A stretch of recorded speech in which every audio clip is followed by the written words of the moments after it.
कितनी निंदा करते हैं। मैं तो समझता हूँ सब हमारे बच्चे हैं। कितनी मेरी प्रीत है इनके साथ। निंदा करना अच्छा नहीं है। इस समय तो बहुत खबरदारी रखनी चाहिए। भिन्न भिन्न अवस्थाओं वाले बच्चे हैं, सब पुरुषार्थ करते रहते हैं। इसलिए बाबा कहता है स्वयं की संभाल करनी है। कोई भूल भी होती है तो पुरुषार्थ कर अभूल बनना है। माया सबसे भूले कराती है। बॉक्सिंग है ना, कोई समय ऐसी चोट लगती है जो गिरा देती है। माया ऐसी चोट लगाती है जो गिरा देती है। बाप सावधानी देते हैं, बच्चे ऐसे हारने से की कमाई चट हो जाती है। 5 मंजिल से गिर पड़ते हैं। कहते हैं बाबा ऐसी भूल फिर कभी नहीं होगी, अब क्षमा करो। बाबा क्षमा क्या करेंगे? बाप तो कहते हैं पुरुषार्थ करो।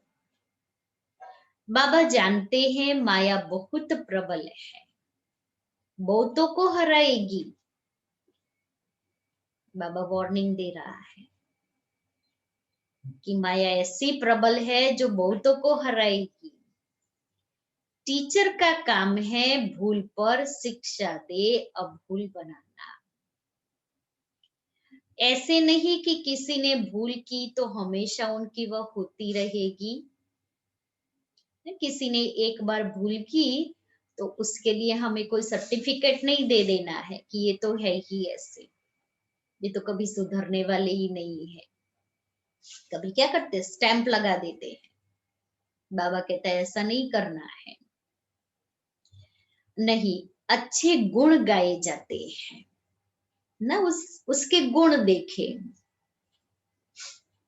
भूल नहीं गाई जाती है कि उसने कोई गलत कुछ भी किया। हम 10 लोगों को वर्णन कर देंगे और कहेंगे देखो इसने तो पहले भी ऐसे कई बार किया है। तो क्या हो गया, हमने उसका वर्णन किया।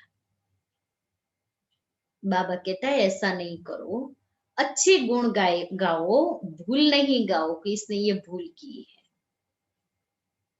अविनाशी वैद्य तो एक ही बाप है, वह दवाई करेंगे। तुम बच्चे क्यों अपने हाथ में लौ उठाते हो? बाबा धर्मराज, तुम अपने हाथ में क्यों लौ उठाते हो? बाबा बैठा है ना, बड़े बैठे हैं ना। जिसमें क्रोध का अंश होगा वह ग्लानि ही करते रहेंगे। ग्लानि ही करते हैं तो गोया अपने हाथ में लौ उठाया, इससे वह सुधरेंगे नहीं। कि किसी ने कोई गलती की, हमने उसकी ग्लानि की, क्रोध किया, बाबा कहता है ये अपने हाथ में लौ उठाना है। मुझे राइट नहीं है कि मैं उसकी ग्लानि करूं, मैं उसकी बात 10 लोगों को सुनाऊं। बाबा ने आगे बताया इशारा कर दो, बाबा को सुना दो।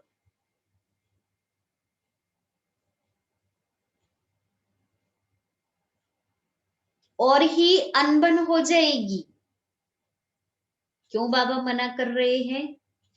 कि मान लो मैंने कोई गलती की और मेरी वो गलती को हमने बाहर में स्प्रेड किया। अब बाहर से कोई व्यक्ति ने आकर के मुझे कहा कि फलाने ने आपके लिए ऐसा कहा है,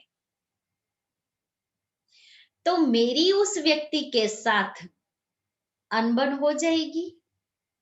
नफरत के बीज हो जाएंगे, बीज बो लिया, इंसल्ट तो करेंगे एक दूसरे का, एक दूसरे के सामने शब्द का युद्ध चलेगा, अनबन हो जाएगी, लून पानी हो जाएंगे, एक दूसरे के साथ बात नहीं करेंगे, जैसे दुश्मन हो गए ऐसे हो जाएगा। सब बच्चों के लिए एक बाप बैठा है, इसलिए मुझे कुछ कहना है, रिपोर्ट करनी है, बाप को करें। हम दूसरे किसी व्यक्ति को नहीं सुनाए कि इसने ये किया है।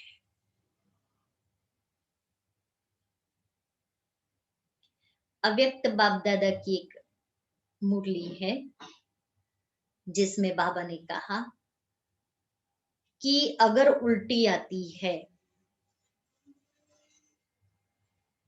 तो वो स्थान पर जाकर के उल्टी करो, जगह जगह पर उल्टी करके गंदा नहीं करो। डॉक्टर भी कहेंगे अंदर गड़बड़ है ना तो वॉमिट कर लो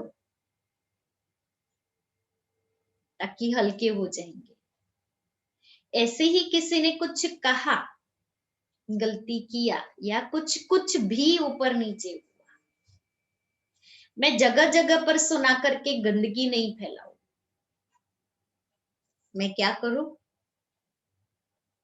प्रॉपर स्थान, प्रॉपर व्यक्ति, निमित्त को मैं सुनाऊं। कई लोग ये भी कहेंगे देखो ना ये तो बड़ों को जाकर के चुगली करती है, हम बड़ों को सुना दे, हम निश्चिंत हो जाए। इसलिए बाबा कहता है सब बच्चों के लिए बाप बैठा है, लौ अपने हाथ में उठाए, किसकी ग्लानि करना यह भारी भूल है, क्योंकि मैं विकर्म कर रही हूं। कोई ना कोई खराबी तो सब में होती है, सब संपूर्ण तो नहीं बने हैं, कोई में क्या गुण है, कोई में क्या है, वह सब निकालने का कॉन्ट्रैक्ट बाप ने उठाया है। यहां हम ये बात अपने अंदर बिठा देवे, फिट स्क्रू से एकदम फिट कर देवे कि सबकी कमी कमजोरी निकालने का कॉन्ट्रैक्ट बाप ने उठाया है, इसलिए मुझे वो कॉन्ट्रैक्ट मुझे अपने हाथ में नहीं लेना है, यह तुम्हारा काम नहीं है।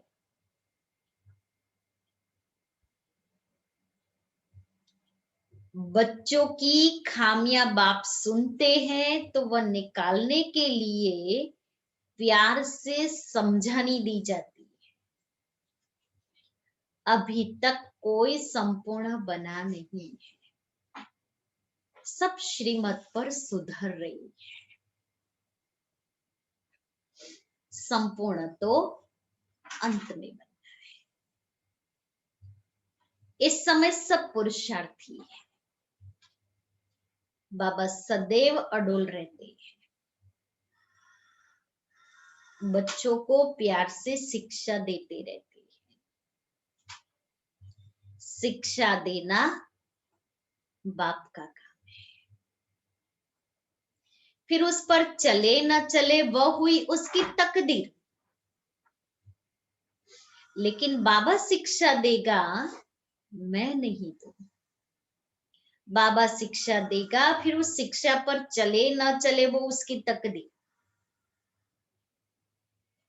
कितना पद कम हो पड़ता है, क्यों?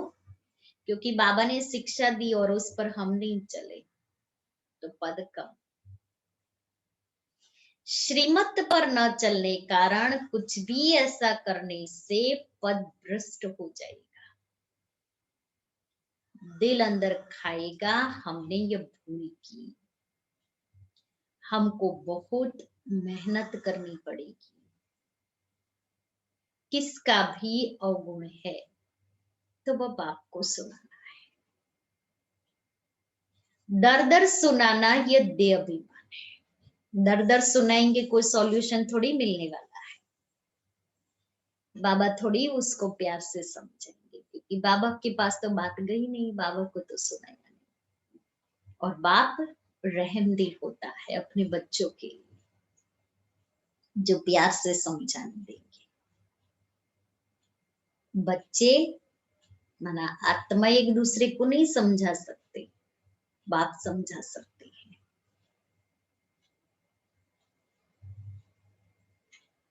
बाप को याद नहीं करते हैं, अव्यभिचारी बनना चाहिए ना। एक को सुनाएंगे तो वह जट सुधर जाएंगे। सुधारने वाला एक ही बाप है, बाकी तो सब है अनसुधरे। परंतु माया ऐसी है, माथा फिरा देती है। बाप एक तरफ मुंह करते हैं, माया फिर घुमाकर क्या करती, अपने तरफ कर लेती है। बाप आए ही है सुधार कर मनुष्य से देवता बनाने। बाकी दर दर किसका नाम बदनाम करना यह बेकायदे है। दर दर किसका नाम बदनाम करना यह बेकायदे है। दर दर है ना, एक एक को सुनाना कि ये ऐसा है। तुम शिव बाबा को याद करो। बाबा कहता तुम्हारा काम नहीं है, तुम शिव बाबा को याद करो।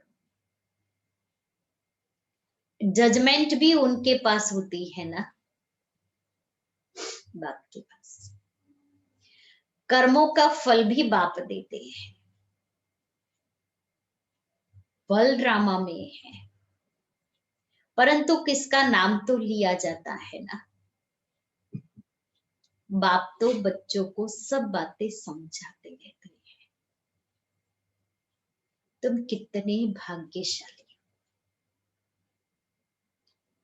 कितने मेहमान आते हैं। जिनके पास बहुत मेहमान आते हैं वह खुश होते हैं, क्योंकि भाग्यशाली के घर में ही मेहमान आते हैं। ये बच्चे भी हैं तो मेहमान भी हैं। टीचर की बुद्धि में तो यही रहता है, मैं बच्चों को इन जैसा सर्वगुण संपन्न बनाऊं। ये कॉन्ट्रैक्ट बाप ने उठाया है ड्रामा प्लान अनुसार। बच्चों को मुरली भी कभी मिस नहीं करनी चाहिए। मुरली भी कभी मिस नहीं करनी चाहिए। क्यों? क्योंकि बाबा शिक्षा सावधानी मुरली में देते हैं, और हम मुरली मिस कर ले। जैसे आज की मुरली है, कितनी धारणा वाली मुरली है। याद की सब्जेक्ट के ऊपर, धारणा की सब्जेक्ट के ऊपर बाबा की मुरली है। आज हमने मुरली नहीं सुनी, हम कहेंगे हमने यूट्यूब पर तो सुन ली ना। लेकिन यूट्यूब पर मुरली सुनने से क्या प्राप्ति हुई? सिर्फ अपने आप को तसल्ली दे दी कि मैंने मुरली सुन ली। प्रत्यक्ष मुरली सुनना और इस तरीके से मुरली सुनना रात दिन का फर्क है। भले आप ऑनलाइन मुरली सुनो, लेकिन उसके बाद एक बार सेंटर पर भी जरूर, सेंटर पर भी मुरली सुनो, फिर आप अनुभव करेंगे। आप इस तरह से मुरली सुनेंगे और यहां आकर के मुरली सुनो, आपको यहां वाइब्रेशन मिलेंगे, बाबा की दृष्टि मिलेगी। ऑनलाइन में बाबा की दृष्टि फोटो के द्वारा मिलेगी। आप प्रत्यक्ष दृष्टि लेंगे, वो बाबा की शक्ति का अनुभव करेंगे। आपको उसमें शक्ति का अनुभव नहीं होगा, वो वाइब्रेशन नहीं मिलेंगे।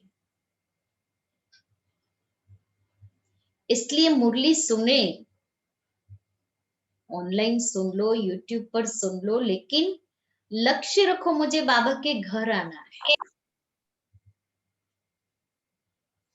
तो बाबा कहता है मुरली मिस नहीं करनी चाहिए। मुरली का ही तो गायन है ना।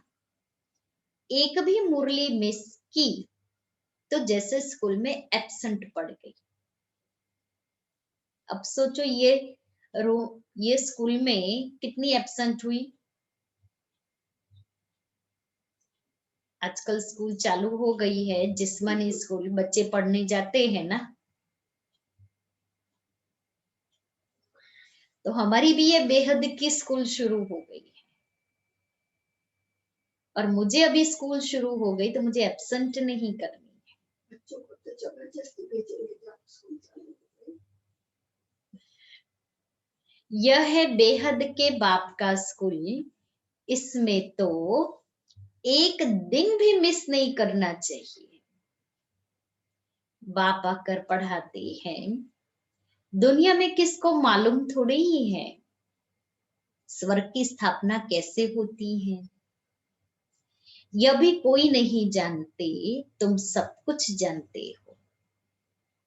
यह पढ़ाई बहुत बहुत अथाह कमाई की है। जन्म जन्मांतर के लिए इस पढ़ाई का फल मिल जाता है। विनाश का सारा तैलुक तुम्हारी पढ़ाई से है। तुम्हारी पढ़ाई पूरी होगी और ये लड़ाई शुरू होगी।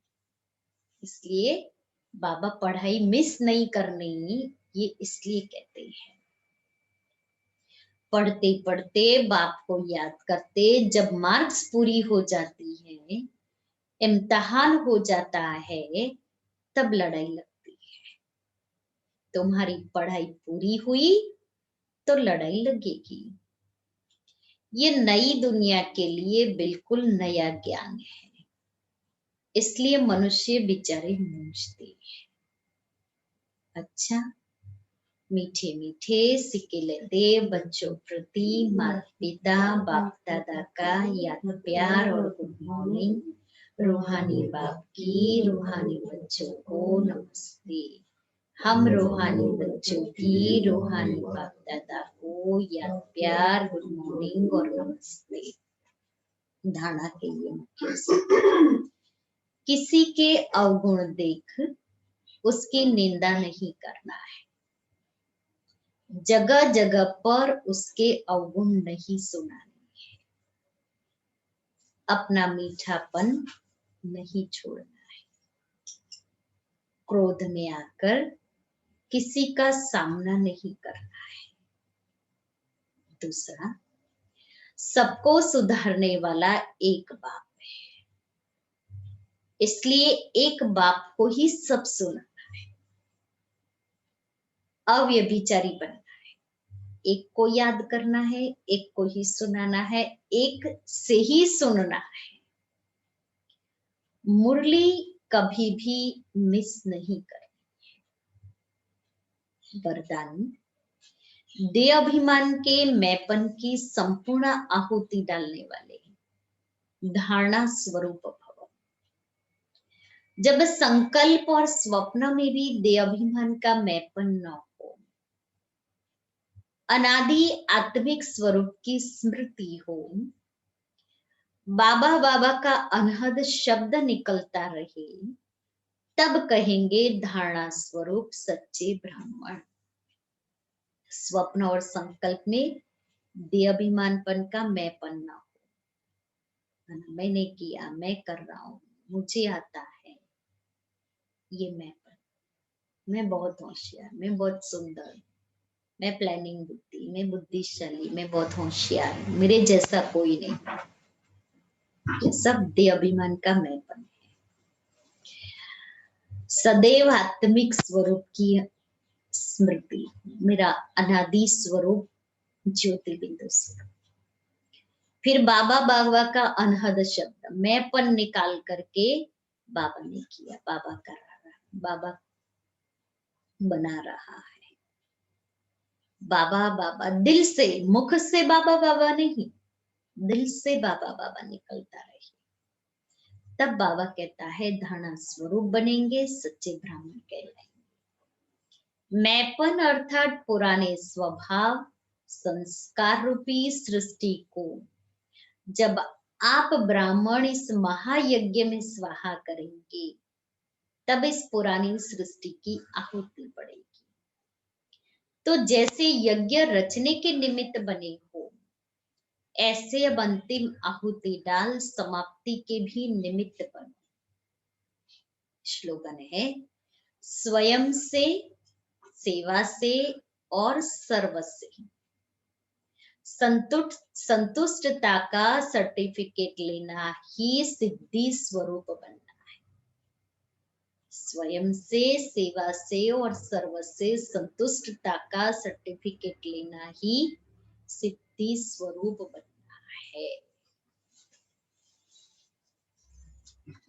तो आज बाबा ने कितनी मीठी मीठी शिक्षाएं दी है। सारा दिन हम वही याद रखें कि मुझे अपने हाथ में लौंड नहीं उठाना है। कुछ भी है बाबा को सुना दो और बाप को याद करो, मुरली मिस नहीं करो। सबको सुधारने वाला एक बाबा बैठा है। फिर दर दर जगह जगह पर वर्णन नहीं करना है।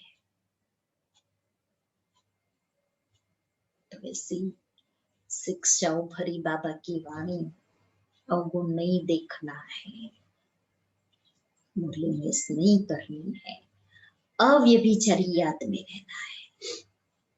अव्यभिचारी याद मना एक की याद में रहना है, एक से सुनना है, एक को सुनाना है, एक को याद करना है और देह अभिमान का मैंपन मिट जाए।